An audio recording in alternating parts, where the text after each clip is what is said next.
என்ன நீங்க எதுக்கு எடுத்தாலும் கேமரா ஃபேஸ்புக் மெசேஜ்னு டெக்னாலஜினால எல்லாரும் கிட்ட வரதா நினைச்சுக்கிட்டு தூரம் தூரமா போயிட்டு இருக்கீங்க. யாரும் மூஞ்சிய பார்த்து பேசுறது இல்லையடா. உன் ஸ்கூல் ஃப்ரெண்டு பார்த்து 10 வருஷம் ஆகுதுன்னா எங்கன்னு கேட்டா ஏதோ ஒரு பார்க்ல இருக்கான்ற. மச்சான், நம்ம எல்லாம் ஸ்கூல் படிக்கும் போது காலைல 7 மணிக்கு கிரிக்கெட்னா 7 மணிக்கு கிரவுண்ட்ல இருப்போம்ல. 6:30 மணிக்கு போய் பிச்சு ரெடி பண்ணோம். இப்போ ரீச்டா மச்சான், வேற யாரையும் மச்சான், கேன்சலா மச்சான் வாட்ஸ்அப்லயே பேசிட்டு இருந்தா கிரவுண்ட்ல யாரையுமே காணுமேடா. ஏன்பா ஹேக்கரு, உனக்கு ஃபேஸ்புக்ல எத்தனை ஃப்ரெண்ட்ஸ்? 4000. உதவின்னு கேட்டு பாரு, ஒருத்த வந்து நிக்க மாட்டான். ஃபேஸ்புக்லயே இல்லாத அம்மாவுக்கு ஹாப்பி பர்த்டே அம்மான்னு ஃபேஸ்புக்ல மெசேஜ் போடுவீங்க. அவங்களுக்கு எப்படா தெரியும்? அப்ப யாருக்காக இதெல்லாம் பண்ணிட்டு இருக்கீங்க?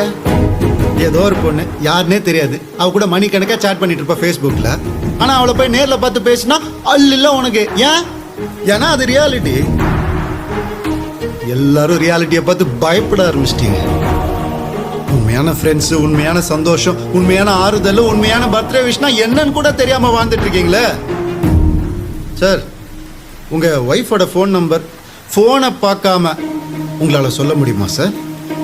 16 வருஷம் முன்னாடி அவளோட லேண்ட்லைன் நம்பர் எனக்கு ஞாபகம் இருக்கு. 22582999. ஏன்? ஏன்னா அது எனக்கு இங்க இருக்குது. உங்க எல்லாருக்கும் இதுலயே மனுஷனை மெஷினாக்க ட்ரை பண்றீங்க, மெஷினை மனுஷனாக்க ட்ரை பண்றீங்க. அதுதான் எனக்கு எதுக்குன்னே புரியல. மச்சான், உன் பையன் பேசல நீ எப்படி பேசுவான்? ஏன் பேசுவான்? அவன்கிட்ட பேசுறதுக்கு யாரும் இல்ல. நான் பேசினேன். ஆனா ஒண்ணுப்பா, இத்தனை வருஷம் நான் கோமால இல்ல, நீங்க எல்லாரும் தான் கோமால இருந்திருக்கீங்க. தயவு செஞ்சு எந்திரிச்சிருங்க.